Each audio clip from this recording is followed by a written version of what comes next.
Did you take an Enneagram test and the type 2 came up in your top 3 results? Or maybe someone sent you something on Instagram and it was a meme of the type 2 and they were like, this is so you. And so you wanted to look into this a little further. Well, you've come to the right place because today's video is all about the type 2. It's all about the 10 signs of being a type 2.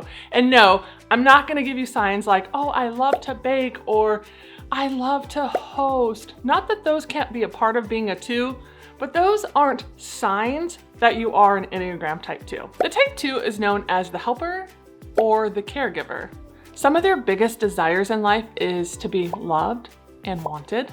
Some of the biggest fears of the 2 is being unlovable. The 2 is kind and generous and loving, always giving their time and energy to their family and friends. So if this sounds like you might be a 2. But let's not stop there. Here are the 10 signs of being an Enneagram type 2. Sign number 1.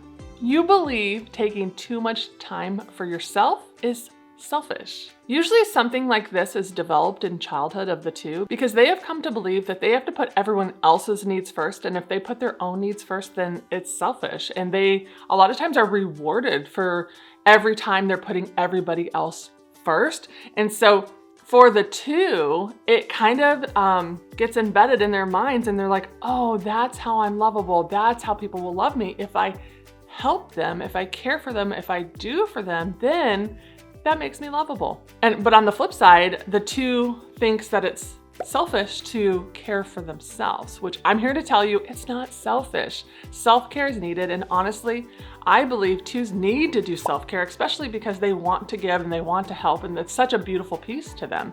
To be able to do that and to be able to do that well, you have to take care of you. Sign number 2, you never want to appear needy. You might even have a hard time asking for help because to you, that's needy. That's something that you just innately don't want to be. The 2 strives to be selfless, and so to ask for help would go against this. Sign number 3, it's hard for you to take credit for things. Why? Because then you'd have to acknowledge yourself and your own worth, and this could be hard for the 2 to do. Sign number 4, you are a touchy-feely type. You love hugs, you love touch.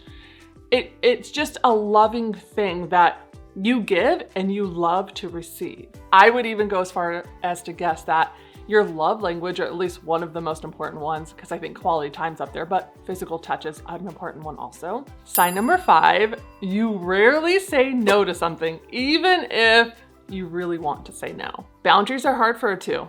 Saying yes is easier than saying no. And then also the 2 can feel bad. They'll be like, oh, I don't want to say no. They need help. They need me. So I'm going to say yes, even if I don't have the time, I don't have the energy or whatever is needed. A lot of times they're just going to put themselves on the back burner and go ahead and say yes and do what needs to be done. Sign number 6, you love people coming to you to help get things fixed. Honestly, the 2 loves to help. They love to give advice. You like people to need you, and you being able to fix something for somebody else could be an extension of this part of you and a part of you giving of yourself and your love. Sign number 7, you are drawn to service type careers. Doesn't mean you have one. It doesn't mean you went after one, but a lot of times the 2 is drawn to those helping careers, those service type careers, whether it be a teacher, a nurse, a doctor, I don't know, a veterinarian.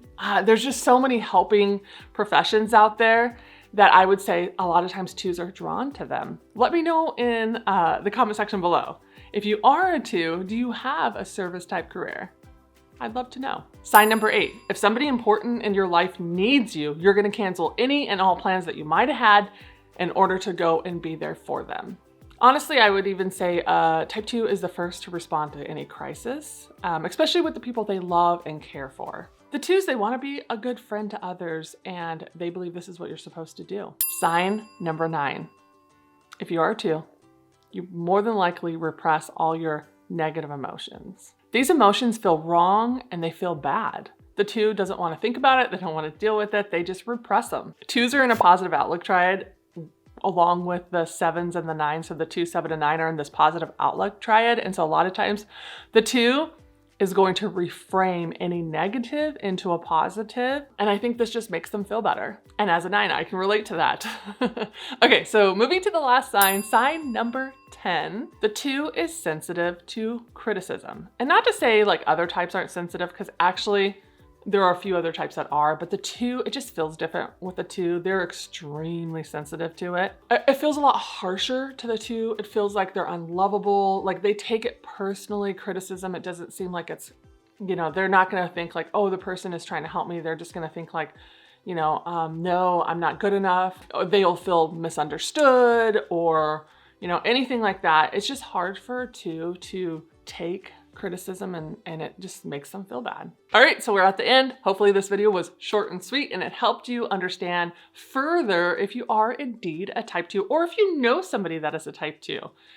Even this video would have been helpful for that. If you found this video helpful, but you find yourself wanting more information on that type 2, well, I have good news. I have a lot of other videos out there. There's a playlist for type 2s, but I'm gonna go ahead and highlight the wings video right here that you should go watch to see which wing you have, if you have a type 1 as a wing or type 3 as a wing. And then also this video is on the subtypes of the type 2. And this will do even deeper work on understanding yourself, because it'll help you understand if you're a self-preservation 2, a social 2, or a 1-to-1 2.